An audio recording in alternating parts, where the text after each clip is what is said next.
Hi, my name is Hai Liang, and today I'm gonna introduce a concept of low-density parity check code. Okay, so first I'm gonna introduce a parity check code. A parity check code is combined is consists of the information digits and the check digits.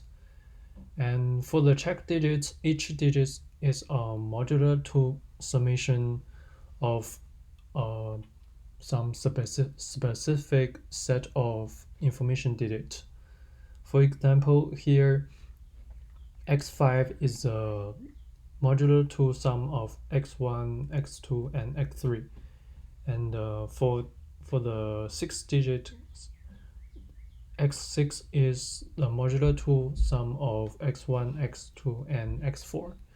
So by this mechanism, when we receive the code, we can check if this equation still holds true. So if we find out that x5 is not anymore equal to this, we can know that there should be some errors occurred during the transmissions. And in some cases, we can even know which digit is wrong. So this is why we need the parity check codes. And however, not all the parity check codes is easy to decode. So this is why we need a specific set of parity check codes. This is called the low density parity check codes. And low density parity check codes is first introduced by Robert Gray Gallagher in 1963, and this is published in his PhD thesis. And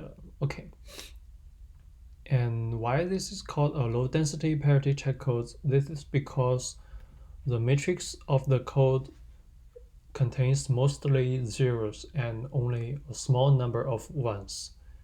And as we can see here, this is a case where the code length is n equals to 20, and for each rows we only have 4 ones and 16 zeros, and also for each columns we have only 3 ones and the rest of the element is zeros.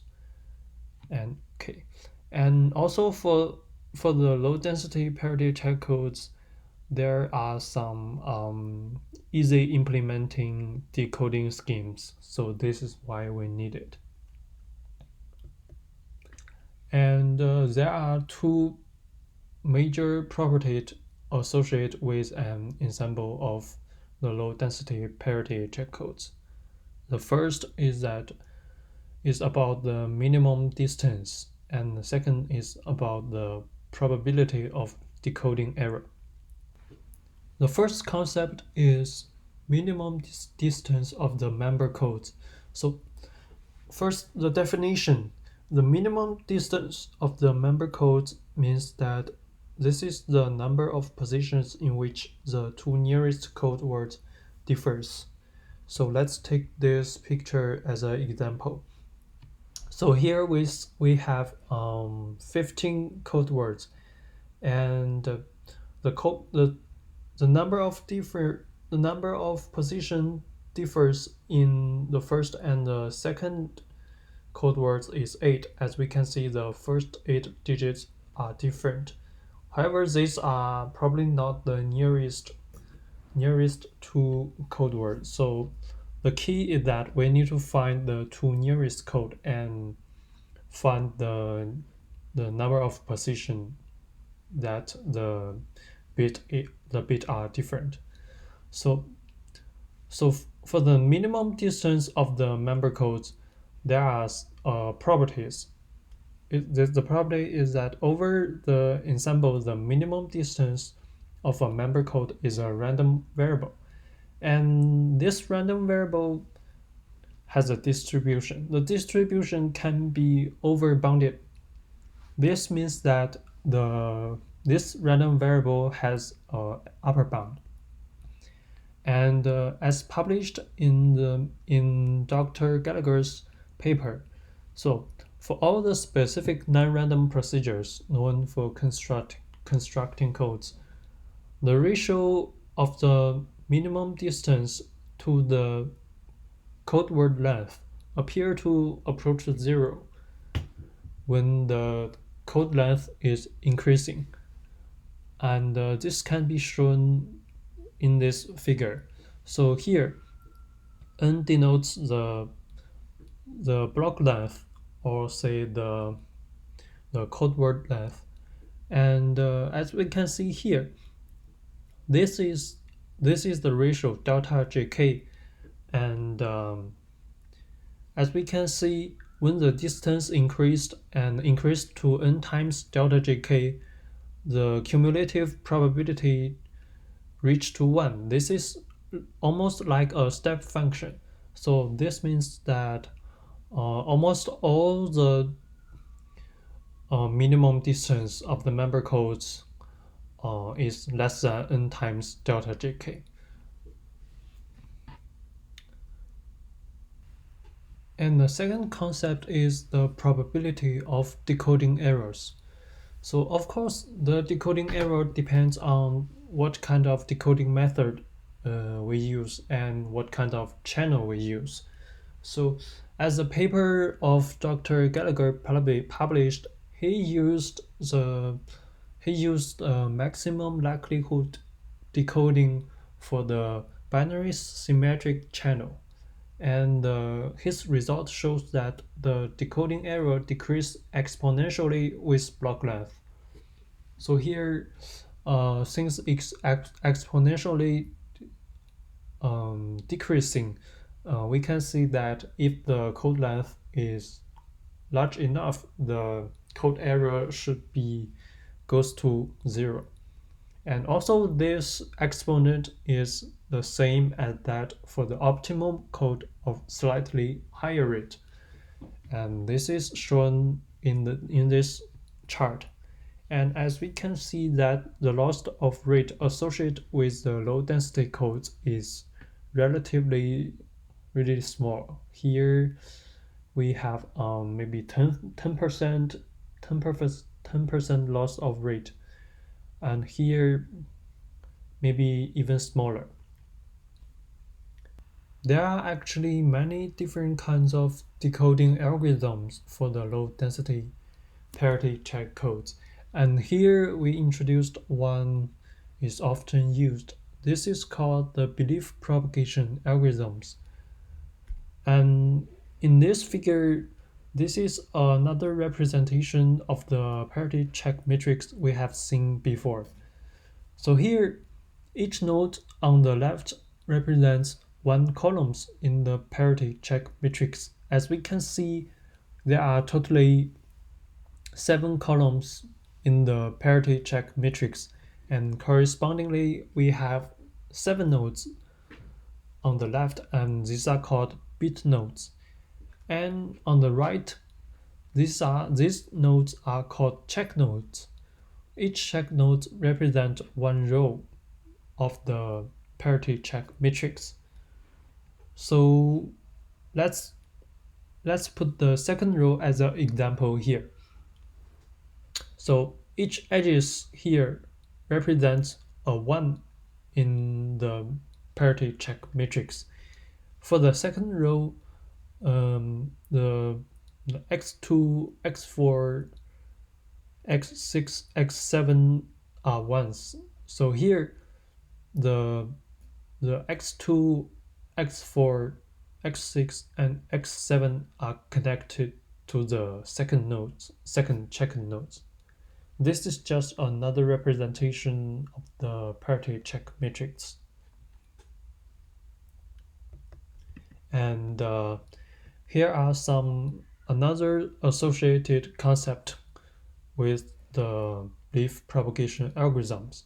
First, for a binary random variable x, we have L of x equals to the probability of x equals 0 divided by probability of x equals to 1.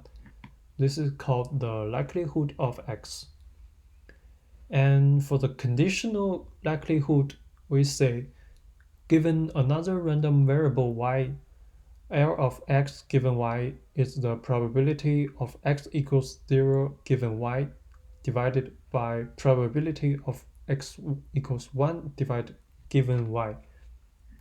This is called the conditional likelihood of x.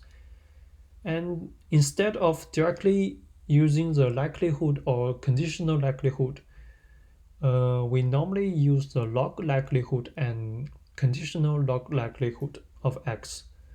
This is represented by just the natural log of L of x and natural log of L of x given y.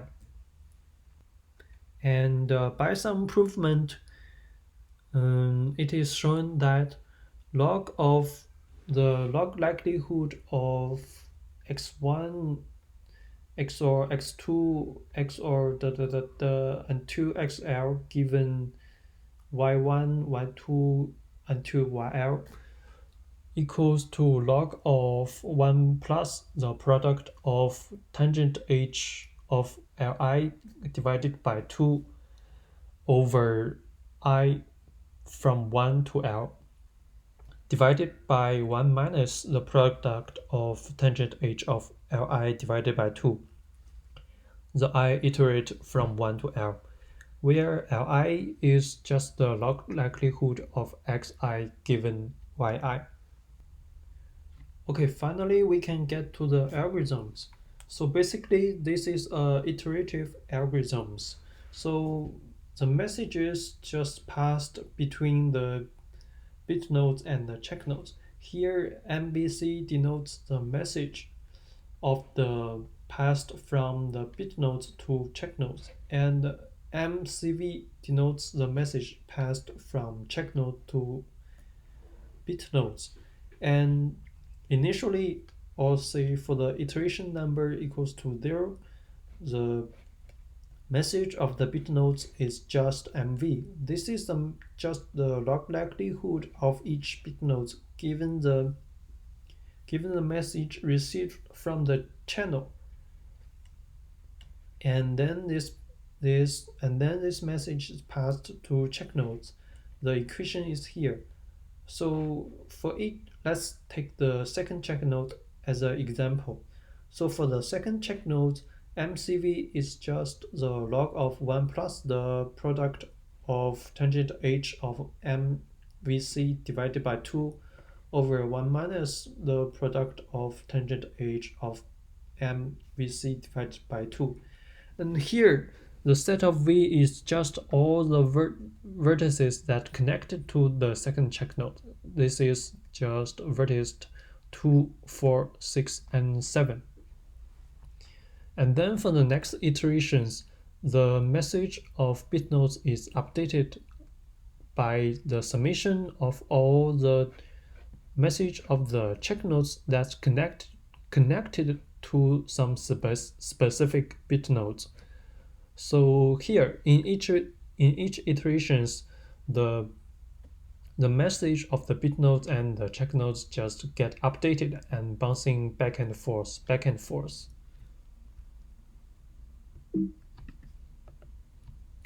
So when the iteration goes, we must have a stop criteria.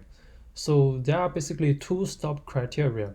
The first is that the program will execute for a maximum number of iterations or a maximum number of rounds, or say until the past likelihoods are close to certainties.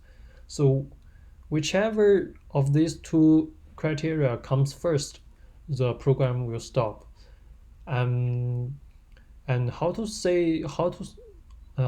say the likelihoods are close to the certainty? We can say that the log likelihood of L of x given y is equal to either the positive infinity or negative infinities. This will indicate the probability of x equals 0 or 1 given y is 1. So this is how we determine the likelihoods are close to certainty. And once we reach the maximum number of rounds, or say the likelihood is close to the certainty, we stop the algorithms and we can have a decision on whether these nodes are is zeros or one. Recall that the log likelihood of x are just the probability of x equals to 0 divided by the probability of x equals to 1. So if the log likelihood is greater than 0, we can say that this bit node is 0, or say this specific digit of the code word is 0. On the other hand, if the log likelihood is a negative value, we can say that this bit is a 1.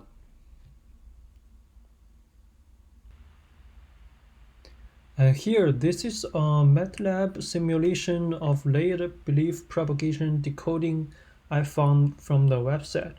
And as we can see, the iteration values equations are slightly different, but the mechanism is basically the same. So we just run these simulations. First, it just create the transmitted code blocks, and then get it encoded like this. And then this is the transmission channels, or say the transmission process. And finally, this is the code we received. And this is the algorithm using the iterations to decode the low density parity check code, and the results are restored here at Rx received code blocks. And here it compares if the received and transmitted data are equals. So let's run this. We can see that the transmitted and received data are equals, and this is the actual n iterations. So here we set the 25 iteration at the maximum numbers, but actually it runs only 1 iterations. And this is the test case for the code length of 2560.